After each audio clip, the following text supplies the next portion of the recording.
आपको दिखाया कि एक सतीश भाई हैं हरियाणा से, रोड सत्संग में आए थे। वो बिल्कुल सिंपल है। योगी जी ने एक बार बोला उनको सिर्फ कि जो भी काम इस ज़मीन के लिए हो, इससे पहले भी एक बंदे हरियाणा का ही था, तो योगी जी ने उनको बोला ज़मीन के लिए, उधार पैसे के लिए।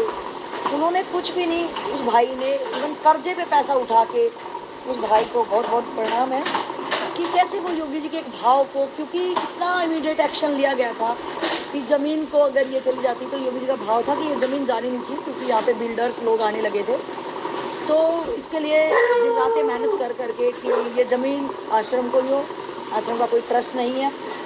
और मैं उस टाइम में भी थी, मुझे पता कि कोई भी सिंगल पैनी भी नहीं थी।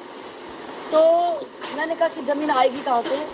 तो मैं यहाँ जो देख पा रही हूँ वो महसूस करने की बात है कि मैं ये देख पा रही थी कि कहाँ से करेंगे योगी जी, इसको कहाँ से करेंगे। और वो जो दलाल था वो उसने बोला कि बस 1 सप्ताह में सौदा होना चाहिए, अदरवाइज़ तो ये सौदा कैंसिल हो सकता है।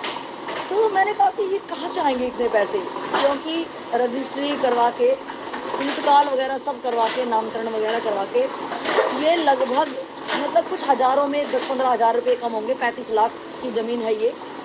तो कैसे एक भाई ने सहयोग करा और उसने कर्जे पे उठा के, हालांकि उसे बताया नहीं कि मैं कर्जे पे ब्याज पैसे उठा रहा हूँ।